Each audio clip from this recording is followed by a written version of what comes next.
Israel और Hamas के बीच जारी जंग अब एक ऐसे मोड़ पर है जहां ये इतनी आसानी से किसी एक के पक्ष में नहीं जाने वाली है। ऐसे में नेतन्याहू की गाजा पर कब्जा करने वाली कसम पूरी होना इतना आसान नहीं नजर आ रहा है।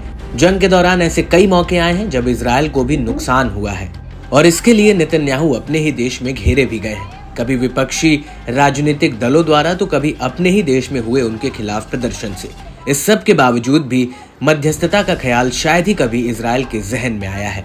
इजरायल पर जब पहला हमला हमास ने किया था उस दौरान इजरायली इलाके दहल गए थे और कई लोग बंधक बनाए गए थे, जिसमें कुछ इजरायली नागरिक थे और कुछ अमेरिकी नागरिक भी शामिल थे।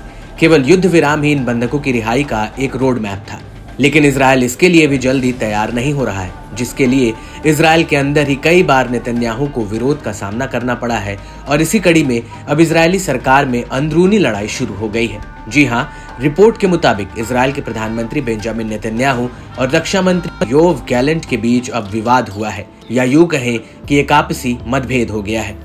ये मतभेद कैबिनेट की एक मीटिंग के दौरान सिक्योरिटी मामले को लेकर हुआ, जिनमें दोनों नेताओं के बीच फिलाडेल्फी कॉरिडोर में इजरायली डिफेंस फोर्स की तैनाती को लेकर विवाद हुआ और फिर ये विवाद बहस में बदल गया। टाइम्स ऑफ इजरायल की एक रिपोर्ट के मुताबिक बेंजामिन नेतन्याहू ने रक्षा मंत्री योव गैलेंट से कहा कि वे फिलाडेल्फी कॉरिडोर में सैनिकों को तैनात रखने के पक्ष में हैं, बजाय कि गाजा में बंधक बनाए गए इजरायली लोगों को छुड़ाने के, और इसी बात को लेकर दोनों नेताओं में अनबन हो गई।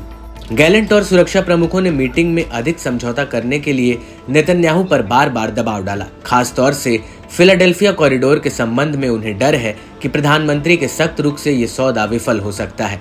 दरअसल सिक्योरिटी कैबिनेट की मीटिंग में नेतन्याहू ने नेताओं के सामने एक मैप रखा गया, जिसमें इजरायली फोर्स ने लोकेशन मार्क की हुई थी और यह दिखाया गया था कि किस तरह 9 मील लंबे फिलाडेल्फी कॉरिडोर में इजरायल अपने सैनिकों को तैनात रखेगा।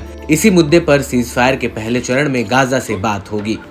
गैलेंट और सुरक्षा प्रमुख चाहते हैं कि सीजफायर में बातचीत के दौरान ज्यादा मुद्दों पर समझौता किया जाए, क्योंकि बहुत ज्यादा कठोर रवैया रखने से डील तक पहुंचने में बाधा आ रही है, खास तौर पर फिलाडेल्फी कॉरिडोर के मामले में। इजरायली न्यूज चैनल 12 के मुताबिक मंत्रियों को पहले ये जानकारी नहीं दी गई थी कि उन्हें फिलाडेल्फी कॉरिडोर को लेकर वोट करना पड़ सकता है।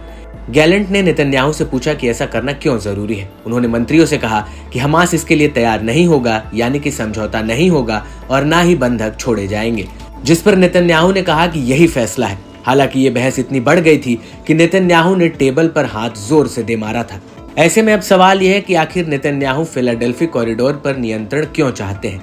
इसी कड़ी में नेतन्याहू ने कहा कि 7 अक्टूबर 2023 को हमास इसलिए हमला कर पाया क्योंकि इजरायल का फिलाडेल्फी कॉरिडोर पर कोई नियंत्रण ही नहीं था, और अगर ऐसा नहीं होता तो आने वाले समय में भी इजरायल हमास के हमलों को नहीं रोक पाएगा।